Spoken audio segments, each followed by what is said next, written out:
My name is Kelly Kirk. I've been married to Daniel for 40 years, and we've both been working together to get where we are today. We met in college, the same age, and both got jobs at the same company. We got married at 25. I'm facing retirement in 6 months, and Daniel retired last month. When our kids were little, we would argue over who would pick them up from daycare or who would make dinner over the smallest things. As the kids grew up, we faced challenges with their rebellious phases and planning their futures, but now those times are fond memories. Once I retire, I want to go to Paris. Maybe even Egypt. I used to dream, discussing such plans while watching TV. But looking back, I realize I was the only one talking. Daniel never really responded. Still, he's always been the quiet type, so I just assumed his silence meant agreement. However, our life was suddenly shaken up by Daniel's affair with a woman 30 years his junior. And she wasn't just anyone, she was a clerk at the company where I still work, and where Daniel had just retired from. We're getting a divorce. You're no longer needed. What? What do you mean? It's simple. She's my lover. I'm using my retirement funds to start a new life and travel with her, who's 30 years younger. Mirabelle, the mistress, smirked and looked at me triumphantly. 30 years younger? What are you thinking? It was so absurd, it was laughable. I thought maybe it was all just a fling. But then Daniel, hugging Mirabelle, declared they were getting married, showing off their affection for each other. If I were younger, I might have been upset. It could have been a real mess.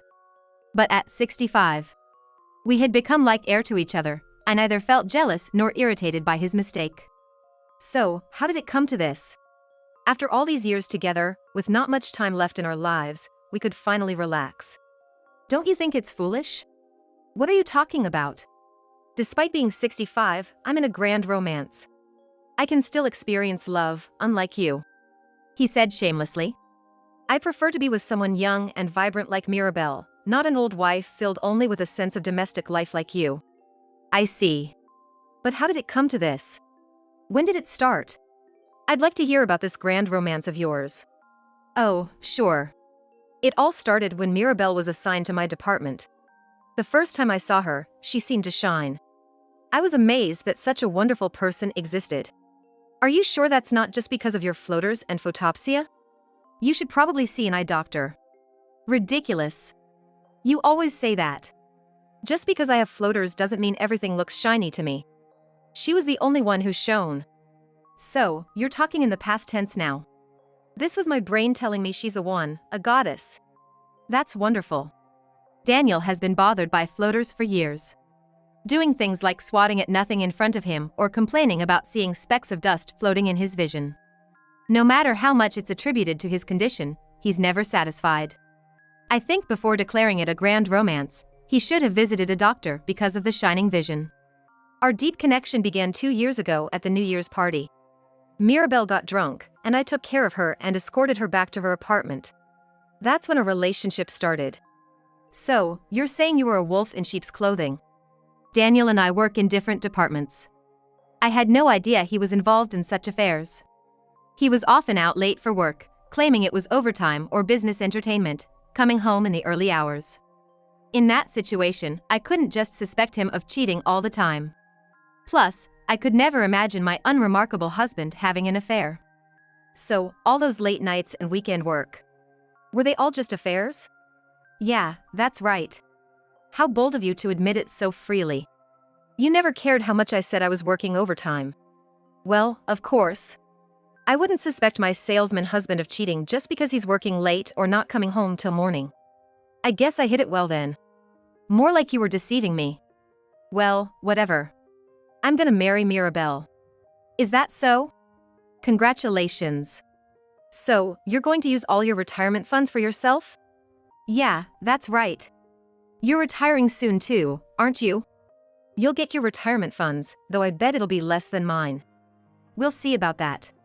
If you want all the retirement funds, that's fine by me. I'll take my full retirement benefits too. Oh, right, it'll be after the divorce, so you won't have any claim to it. Yeah, that's why I'm saying my retirement funds are mine. Okay, I got it. So, we're getting a divorce. All right? No complaints, right? No, no complaints here. I just hope you won't end up regretting this. Regret? How could I when I'm this happy? Oh, is that so? I glanced over the divorce papers laid out in front of me, then at the woman. I have no issues with getting divorced, but something's been bothering me. What is it? Something's nagging at me. Hey, hurry up and sign the divorce papers. Right. As I picked up the pen, I was about to sign. A rumor crossed my mind. It was about Mirabelle. I've heard several rumors about her, none of them good. So that's what's been bothering me. Does he know about those rumors? If he's marrying her knowing all that, he's a real fool. If he's clueless, that's even more pathetic. What to do? Should I tell him? But he probably wouldn't believe me anyway. Rumors are just rumors, after all. I'd just end up being the bad guy. Yeah, better not say anything. After all this time, he straightforwardly admits to cheating, so why should I bother? But while I'm okay with the retirement funds part, other aspects are not so simple. Hey! What? I agree with the retirement funds part, but everything else is split in half. We're getting divorced, so everything should be divided equally. You have to agree to that, or no deal. Yeah, of course. Is that so? Then, that's fine. But we're gonna live in this house. In this house? Yeah, that's right. We're leaving for a pre-marriage trip soon, but when we come back, we'll live here. So you'll need to move out. Huh, is that so? Do as you like. Here's the divorce paper. The next day, Daniel and his lover Mirabelle went on their trip. As soon as they left, I made a beeline for a private investigator to inquire about Mirabelle's rumors. I wanted to find out if those rumors were true. Hearing that the investigation results would be available in about a week, I immediately went back home to start on the next task. First, I need to organize the stuff. With just 4 days until Daniel and Mirabelle returned, I had something specific I needed to finish. While listening to music, I got started on sorting through the belongings. And 4 days later, there was Daniel, struggling with a massive amount of luggage, followed by Mirabelle carrying just one bag. Watching them from the window, struggling with the luggage all the way from the station, seemed quite pathetic. I sat down on the living room sofa just before they entered the front door. Finally made it. Carrying all this luggage from the station was quite the task. Don't be like that, Daniel. Complaining about carrying that amount of luggage makes you sound like an old man. Oh, is that so? Yeah, you're right. This amount of luggage is nothing. Exactly. Despite his bravado, it must have been tough for him. He's always been one to complain about carrying even slightly heavy things. As Mirabelle opened the door and entered, she let out a startled yelp. What's this? What happened? Hey, there wasn't this red tape here when we left, right? No, there wasn't. Why is there? And it's going all the way down the hallway to the back. And the entrance is half too. What's going on? Ugh, this is creepy. Anyway, to the living room. Welcome back. I greeted Daniel and Mirabelle as if I just happened to pass by, stepping on the red tape at the entrance. Oh. Please don't step on that tape. What do you mean? Why is this here? I divided the house in half. This side is my space, and that side is your space. I've divided everything in half, including the living room and kitchen, so please don't enter my space. When they returned, they found the house divided by red tape. What's this all about? Mirabelle entered the house only to find it segmented by red tape everywhere. That's what I had been doing over the past 4 days. Dividing all the spaces in half to ensure we don't enter each other's living areas. That's what it means to split the house in half. The fridge is in my space, so please don't use it. You're newlyweds, so you'll buy new things anyway. The sink is the only one with water, so I divided it from underneath to half. No complaints, right? As for the bathroom, instead of splitting it in half, there's one upstairs. You have the upstairs, and I have the downstairs. Just make sure you don't use the wrong one. What's this? Even the sofa is cut in half. Yes, this side is my space, so if you lie down, you'll spill over to my side. Please don't do that. And no matter how dirty your space gets, make sure your trash doesn't come into my area. I can't stand messiness. What the hell, Daniel? What's going on? Say something. Anyway, Kelly. Weren't you supposed to leave the house? Oh, when did we make such an agreement? When we divorced, you said we'd live in this house. Yes, and so I divided it to make it livable.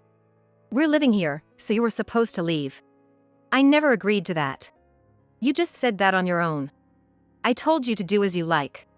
Live however you want, but everything's split in half, right? After being married so long, the house and even the savings and pension are split in half. Here's your half of the savings. What the hell? Mirabelle. That's my space. Your space is over there. Remember that. It doesn't matter where I stand. It does matter. There are things like cleaning to consider. I hate this. Oh, I can't believe this is happening. Now the house feels small. If you don't like it, you're free to leave. The worst. Daniel. What are we going to do? Just wait a sec. I need to use the bathroom. You just went. Old folks need to go more often. This is too much. Daniel, that's my space's bathroom. Yours is on the second floor. I won't make it in time. Good thing I insisted on having 2 bathrooms because of our 3 kids and wanting to avoid the morning bathroom rush. Never thought it'd come in handy like this. This is ridiculous. Get out. I don't have to listen to you. This house belongs to Daniel. Just because it's in his name doesn't mean it's solely his. We've both been paying the mortgage, it's marital property. We could even sell the house and split the money if you want. But with the retirement funds, we couldn't afford a house this big. Ugh. You sound like a monkey. That's better. It's not better at all. This house is in Daniel's name, isn't it? You said so. Yeah, that's right. So why aren't you kicking her out? That's because... Didn't you understand what I just explained? Are you that slow? The house is marital property, not just one person's. If you don't like it, you should leave. I'm not leaving. I refuse to budge. The one who should leave is you. Oh, is that so?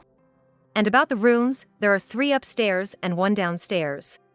1 room downstairs and 1 upstairs are my spaces. The other 2 upstairs are yours. I'll take one of the bedrooms upstairs. Please don't make noise at night. Why do you have to sleep upstairs? The downstairs is fine. Where I sleep is my business. From that day on, our strange cohabitation began. I continued to work and cook for myself. Having been a housewife for years, making meals for one was no trouble at all. Daniel, having always relied on me to cook, was hopeless in the kitchen. He couldn't even properly prepare instant noodles. And when I thought Mirabelle would cook, it turned out she couldn't cook at all. Dinner time became quite the spectacle. The food on the right and left sides of the table, divided by red tape, couldn't be more different. Daniel and Mirabelle would have microwaved foods. Everything was just heated up. My side would have delicious, steaming dishes. Always 3 sides, and freshly baked bread. Oh, delicious. This stew is so good. Talking to myself became more frequent, but that was inevitable. Hey, if it's that good, can't you share a bit? Oh, Daniel. You have your new wife to cook for you. Even if she can't cook, you could ask her to try. You were always so kind not to ask me even when I was sick. The sarcasm was unavoidable. A little bit should be fine. And the woman who doesn't clean, do laundry, or tidy up made their space increasingly cramped. She would come home from work, strip off her clothes, and leave them scattered everywhere. Snack wrappers would be left on the floor, and she wouldn't throw away her trash. Empty bottles and cans littered the room, some even encroaching on my space. Mirabelle. Don't dirty my space. It's not my fault if it gets in. You're not even doing the basic task of throwing away trash. Are you less capable than a monkey? If you can't keep clean, you don't deserve to live in a house. Stop nagging. Maybe if you kept it clean, I wouldn't have to nag. She disregarded the tape as she walked around. But this behavior was something I couldn't overlook, so I decided to try a new approach. I installed a partition over the tape in the hallway. Thanks to that, the hallway became quite narrow, barely enough room for one person to walk through.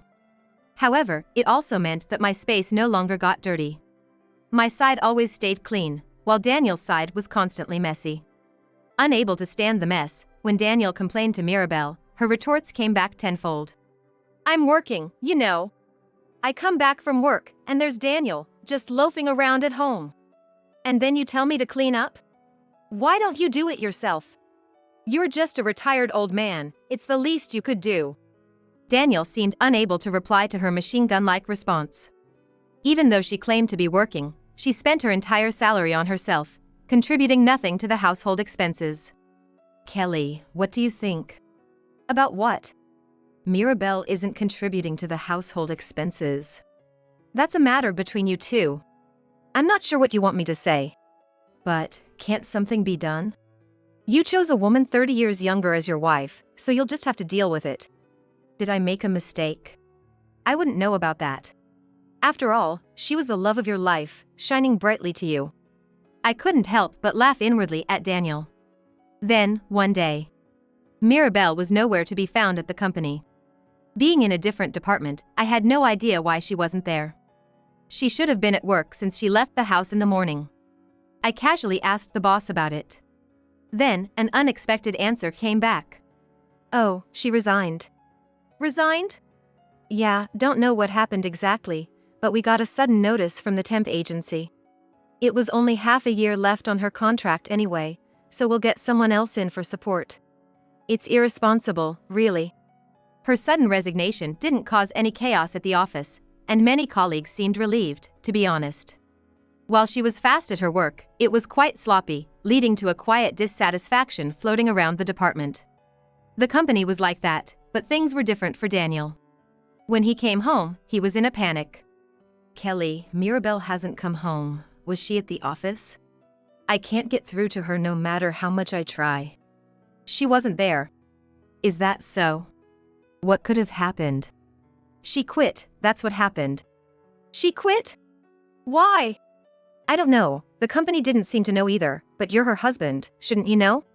No, I had no idea she was planning to quit. Even though you're married. She's not coming back. Hey, Daniel. Do you have a bank statement? Why?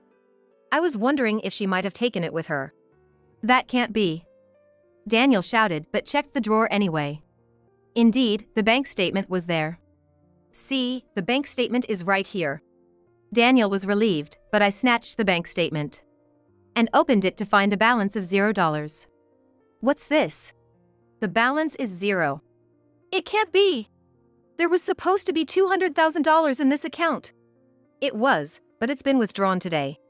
What? I thought as much. What do you mean? Come with me, I have something to show you. I led Daniel to the living room and laid a detective agency's report on the table. What's this? A report from the detective agency I hired. Whose investigation was this? It was Mirabelle. There's no point in investigating you now, Daniel. Right. According to the report, she's never held a job for long. And she's been divorced 5 times. No way! Every time, she ran off with her husband's money. Her husband's money? Rumors at work were that she'd get close to male employees, get deeply involved, and then demand money from them. That would have been found out, right? Well, you didn't notice, Daniel. She must be pretty good at it. But if she demanded money, wouldn't the men have said something?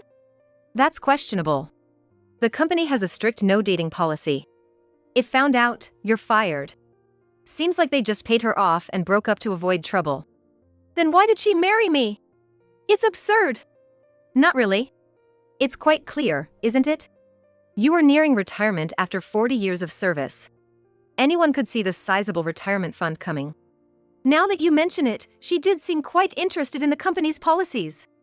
She targeted that. I can't believe it. If you can't believe it, maybe that's better for you. Happier, perhaps. It's not my concern. Do you know where she is? What will you do with that information? I love Mirabelle. I'm going to find her, obviously. What about this house? She must have hated living here because of this house. That must be it. Living with an ex-wife in a house divided by red tape? No wonder she left. I don't need this house. I see. Seeing Daniel's pained expression, I produced another envelope with investigation report on it. What's this? I thought something might come up. I had her recent activities investigated too. She was going out frequently. You are. What? I thought you were investigating that. I was investigating her because there were so many suspicious things about her.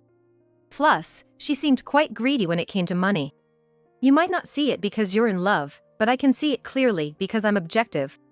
So, you investigated her? Well, I thought you'd want to know. I figured if she left the house, you'd definitely want to chase after her. For me? Yes. As your former wife, I understand these things. Wow, Kelly, what an amazing person you are. Even after I betrayed you, you do all this for me. I knew it. So, you really don't need this house, right? Yeah, I don't need it. I'm going to find Mirabelle and live happily with her. Okay. Then sign this document stating you really don't need the house. Sure, I'll sign anything. For everything you've done for me, Kelly, I'll gift you this house. Okay, thank you. Please, go be happy. After Daniel signed the document, he dashed off in search of Mirabelle. As for me, as soon as Daniel was gone, I started the process of disposing of the house. Thus, I sold the house and moved my belongings into a condominium I had purchased in anticipation.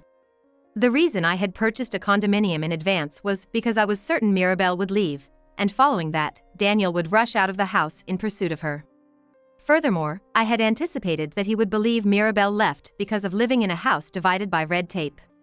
However, I'm not a psychic, so there was a chance my predictions could be wrong. But I was okay with that. Because I was tired of living with them and wanted to leave. Surprisingly, my prediction was only slightly off. A week later, Daniel came back. But finding the locks changed, he panicked and contacted me. Hey, I just got back home. Why are the locks changed? Oh, I sold the house. What? Why would you sell it? You said you didn't need it. I said I didn't need it, but selling it? What about my place to live? I don't know about that. You're the one who said you didn't need it. Besides, you have Mirabelle, right? Better than living in a house divided by red tape. Why don't you two rent something new together? That's the thing. You did meet her, didn't you? Yeah, I met her, but she said she wanted to break up. Why? She said I go to the bathroom too often. Really? She didn't realize I was that old. That was obvious. Yeah. I said that, but she claimed she didn't know. Said being with me reminded her of her grandfather, and that's why she took the $200,000 as a severance and consolation. And you just accepted that? What choice did I have? Being with such a young woman, even for a little while, I thought of it as a good dream and decided to let go. Well, if you can think of it that way, maybe that's for the best. Were you actually married? No, whenever I brought up registration, she said she hadn't told her parents or that we should save up more money first. She doesn't have parents, you know. What? She was an orphan, raised in a facility. It was all a lie. She planned to deceive you from the start. What am I supposed to do now? Suddenly, losing all my retirement money feels like a big loss. Well, you're penniless now. Kelly, will you remarry me? What? You cared enough to investigate, doesn't that mean you still have feelings for me? You must be joking. I orchestrated your leaving the house. Thanks for falling for it perfectly. Why? My revenge for being deceived. Enjoy your karma. Afterward, Daniel, with nowhere to live, managed with what money he had in his wallet and experienced being a net cafe refugee for the first time in his life. But without an address, he couldn't work and seemed to be in dire straits, eventually contacting me again. Kelly, please help me. Oh, Daniel. What happened? Since then, I've been getting by on what little money I had in my wallet, but now it's all gone. Well, that was bound to happen. I'll starve to death at this rate. Why don't you just get a job? The problem is, I can't even reapply for work without an address. I tried asking my siblings for help, but they're all busy with their own kids and feeling awkward about it. I reached out to my kids, but they just laughed at me for cheating with a woman 30 years younger. They said it's my own fault for getting involved with such a young woman. Well, my children said what I wanted to say. Good for them. Come on, I'm desperate here. Good luck. You had the energy to have a grand romance, so you'll figure something out. I said that and hung up on Daniel. Eventually, realizing no one would help him, Daniel borrowed money from a consumer finance company and managed to rent a cheap apartment. He found a job at a supermarket, working the night shift for higher pay, rubbing his sleepy eyes as he worked hard to pay off his debt. However, the shock of losing everything made him lose weight, subsisting on expired foods. It led to him breaking down physically and mentally. As for me, I retired 6 months later. Thanks to that, I received my retirement benefits and am now living happily with my dog. Though betrayed by my husband, my dog's loyalty has been healing.